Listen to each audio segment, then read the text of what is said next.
Hello Tubesters, it's Gav. Welcome to another one of my videos. We're just having a catch up on the Panther Ausf G from Vespid models. Sorry, knew I'd struggle with that. I've really been enjoying it, and I just wanted to give an update on the build. Now, I've been shooting a load of footage as I've been making it. I'm going to either do it when I put it together, if it goes together, the video that is, I'm either going to do it as a just some music tinkling away in the background, nothing oppressive and too loud, and just seeing how I put it together and see if I can put some words up saying this is the next stage, this is what I'm doing, or I might try a voiceover. I'm not sure which way to go yet, but I found another video channel I wanted to shout out at the same stage. It's fairly large, I think about 4,000 odd, and that's the World War II podcast. It is a World War II, I'm looking at it now, yeah, WW2 podcast, but there'll be a link in the description. And Angus Waller is the guy, is a British guy that does it, and I've seen him a load of times on the Ancient Military History podcast, something like that. Or it's not, I don't know if it's a podcast, but they usually do like Zoom type of, Skype type of live chat, or if not live chat, you know, that type of thing. But the podcast is just, you just hear him.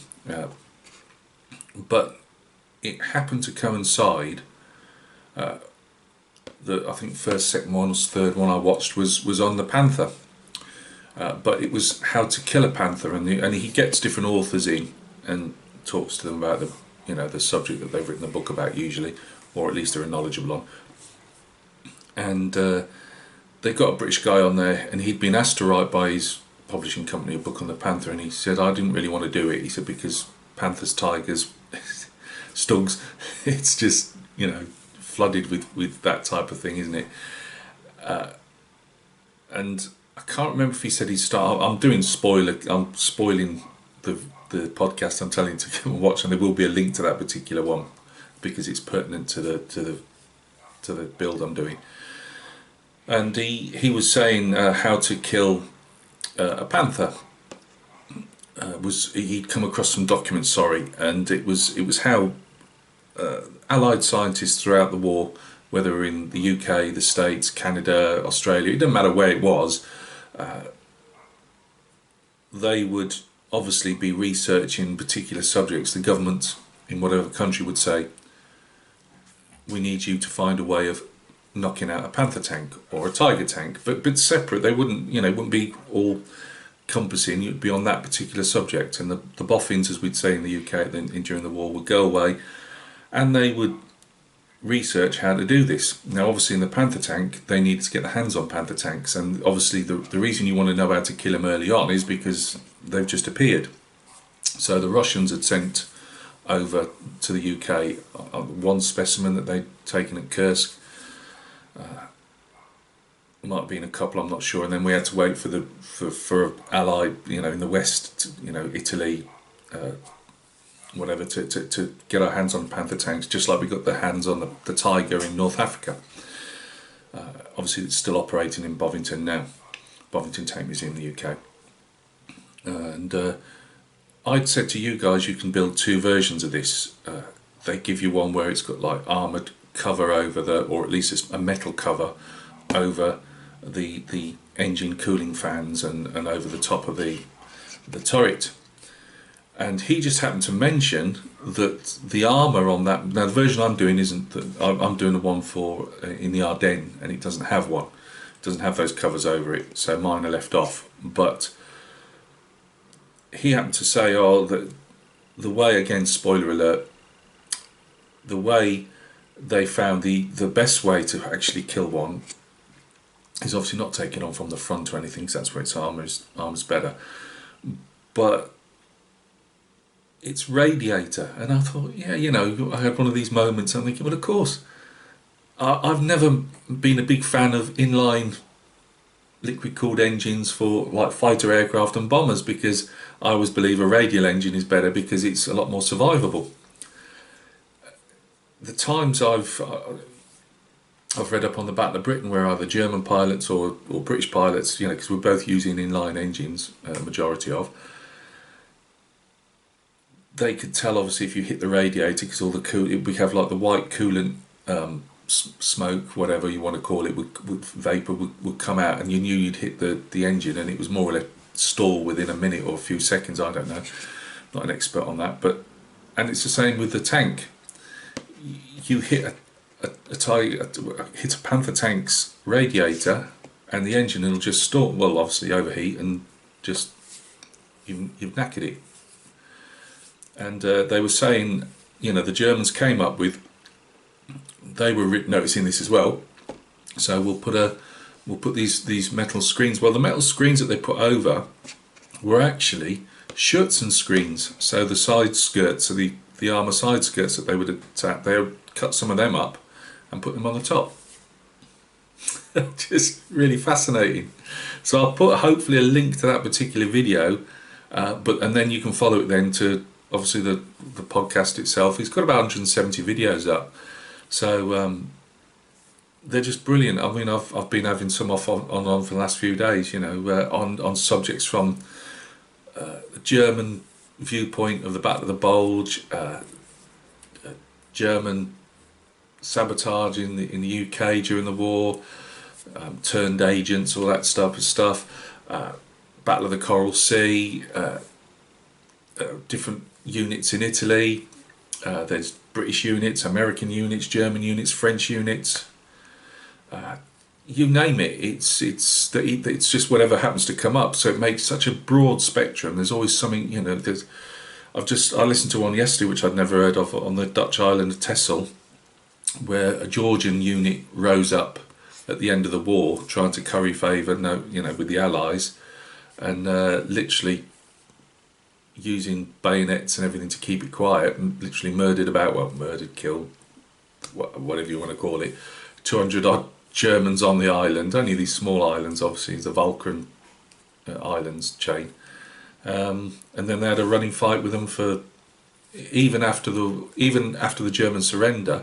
Before the Canadians came to disarm the Germans were still fighting them, because they were having to because these Georgians really wanted to show, you know, they didn't want to obviously go the same way as a lot of other Russian type units that were in the German army went, which was obviously, you know, the Soviets would obviously put them up a wall, shoot them, gulags, all that stuff. But yeah, really interesting podcasts. As I say, just put it on in the background and work away and learn something new. Let's get down to the bench and take a look. Right guys, thanks for joining me at the bench. This is all I've got, literally, to show you. But I've really enjoyed this last couple of 3 days I've been building it. As I say, small. I mean, look, in the palm of my hand, I haven't got the big overhead setup on, but you know, that's the size of the tank. But I mean, I've had about three or four sessions on this, and I've still got the turret, and I'm still doing some PE work to the tie down hooks and everything on this. So far, what do I think? Really nice. I won't say it's a great kit until I've built those tracks. I'm sure the turret will go together well, like everything else has gone well on this. It's just, can I build the tracks? So if I can build the tracks, I'll be definitely getting the Jagdpanther of this, because I just think it's brilliant. I've ordered some figures. I know I'm rolling my eyes. I've got some figures coming from AB and another company I'd never used before. All metal. They're wargaming stroke collector's figures, if that makes sense, in 20mm. So it'll give me some tank riders, and I can use them again on all. It's not a bad investment really, because I'll keep them and I can put them on different vehicles and stuff to help tell the story, as I call it. Right, anyway, let's get back to the kit.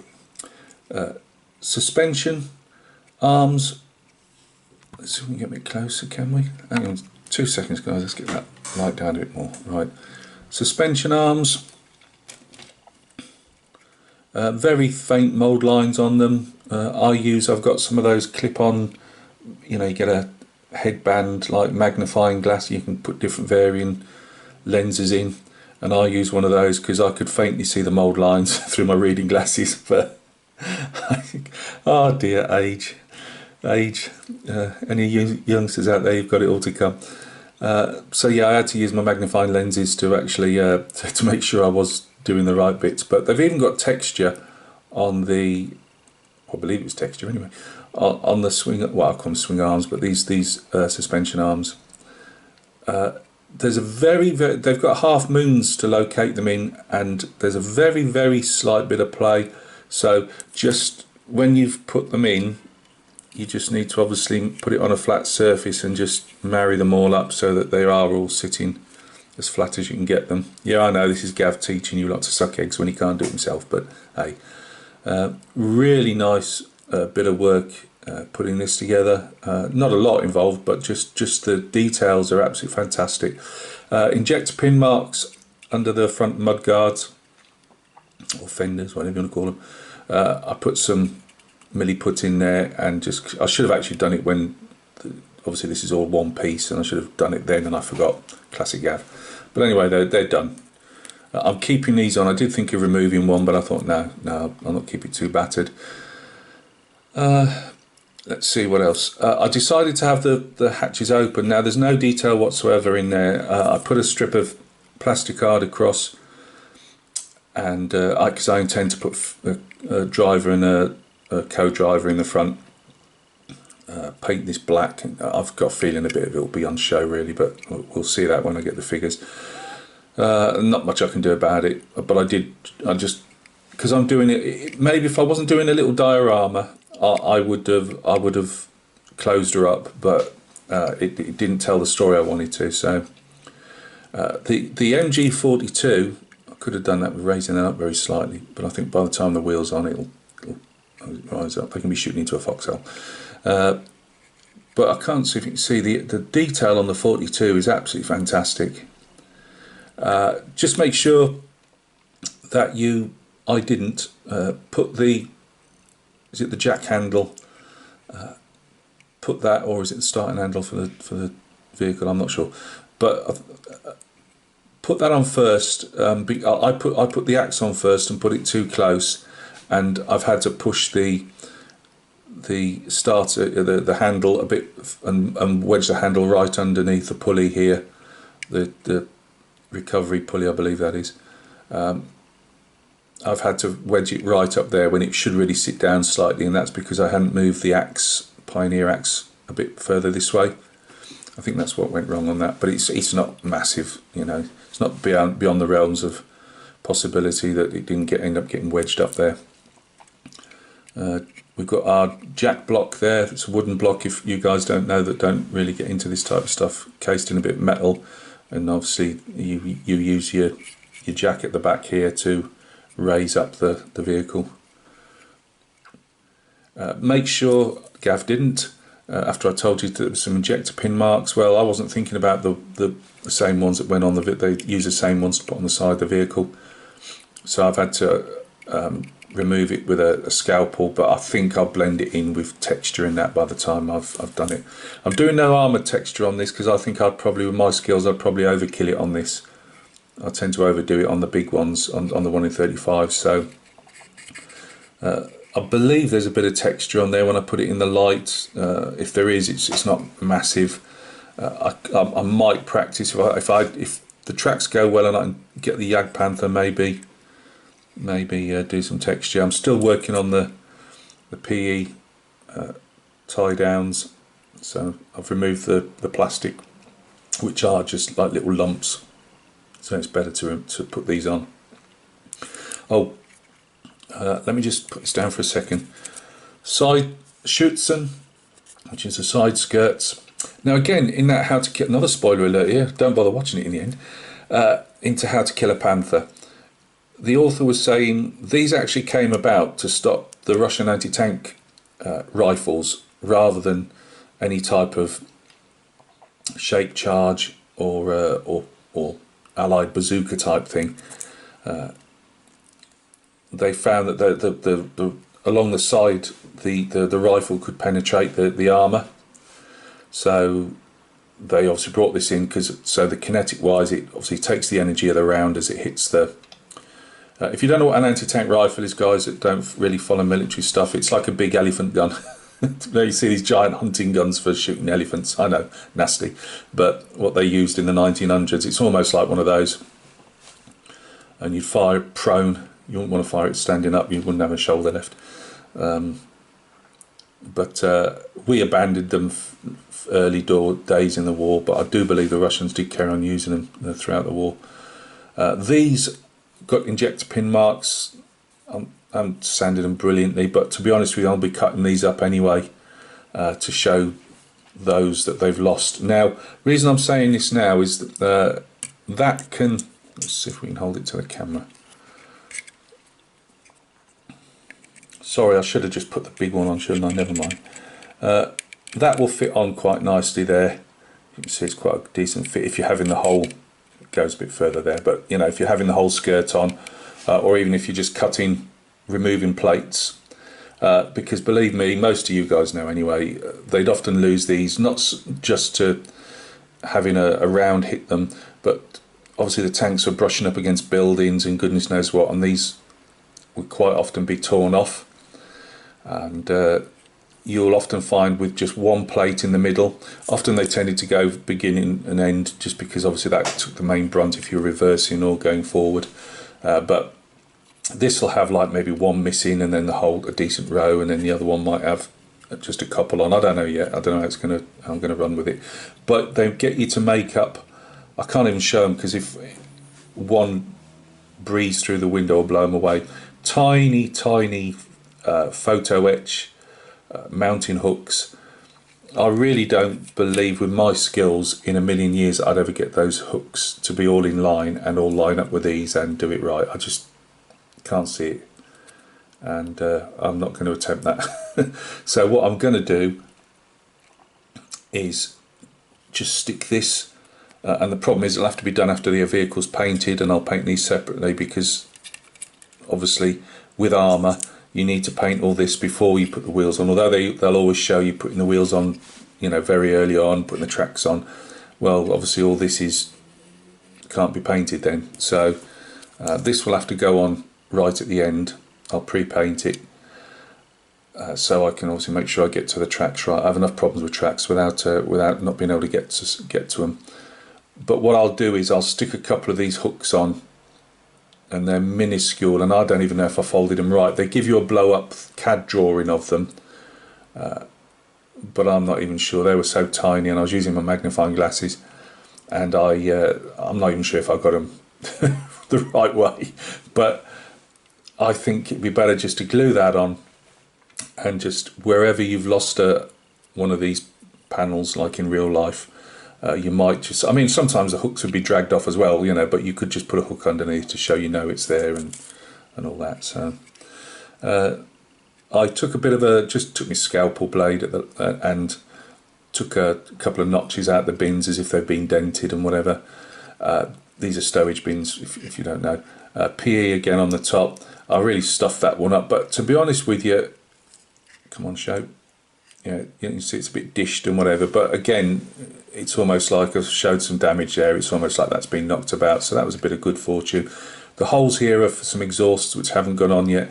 These later G versions had they haven't got the exhaust tips sticking out, if that makes sense. They've got a shroud around them, so they've got to go in there. They tell you to open these holes up to 0.9. Well, I only had a 1 mil or a 1.7, so you have to do what you do. So I don't think it's going to be a major problem. I think the exhausts will cover it okay. The earlier versions, the jack was horizontal, not vertical. And again, you stick this on and you stick this bit on. Again, shackles are like they are in most 1in35s now. You can move the shackles if you so wish, but yeah, they're all on. The only thing I probably should have done, didn't think about it, was paint. I didn't think these grills would be showing up through here, so I'm really praying that when I come to paint it, they don't. I've got a nasty feeling they'll be showing through nice and shiny grey, and we'll just take that on the chin. But hopefully I'm hoping that they don't show through, because it'll be a shame, because you can see it does it there. So they should have really probably been painted black. But saying that, I put CA glue all over them, so I don't know if that would have made any difference. Again, for you guys that don't know, these are for barrel cleaning rods for the main gun. Sometimes it was completely missing, or the cap was open. Again, you know, it's combat conditions. They realised later on that they needed to stow tracks around the engine as extra protection. The only thing that I've had broke on me so far, apart from the towing cable, which is yet to go on, is these wire cutters, which again they're brown in real life because they're like Bakelite, which was an early type of plastic, I believe, and I did have that snap on me as I cut it.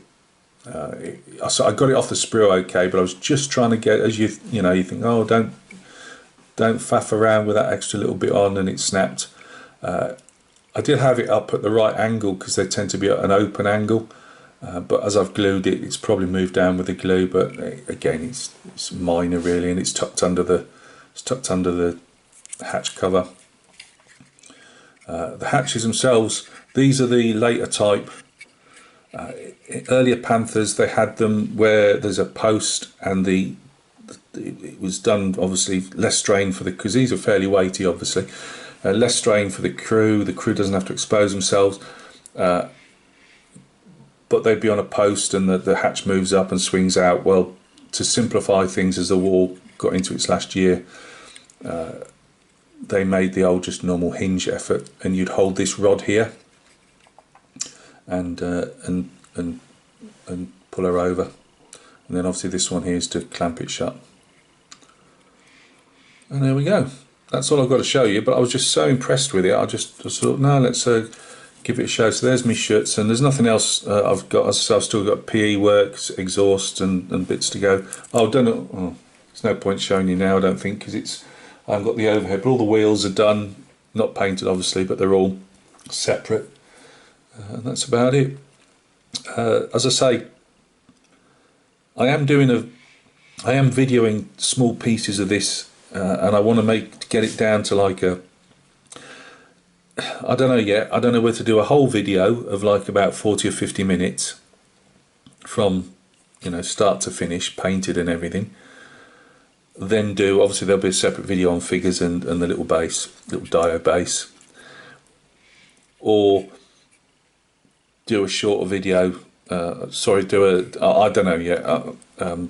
Or just do it as the build of the raw plastic, you know, and then go on to a painted one. I'm not sure yet, but because I've got to try and edit out all this stuff, and as you'll hear YouTubers say, it takes forever, and I'm not very clever, so we'll see. But I just wanted to give you an update on this because I was so impressed with the little kit that you know, it's just something to shout about. And I wanted to give Angus Wallace is a podcast, the WW2 podcaster, a shout out, because I really think it's really good to have on in the background if you're into military history, and it's only, say, World War II history. This, I think they do have a bit of pre-war stuff, just saying how military procurement was and stuff like that. But there's stuff on different types of aircraft. You know, one single aircraft. I can't remember what they've got, to be honest with you, but it's such a varied podcast. And it's not one of these where I tend to find on a lot of podcasts people need to be funny and entertaining, you know, and it becomes just a lads fest then, and you hardly learn a damn thing.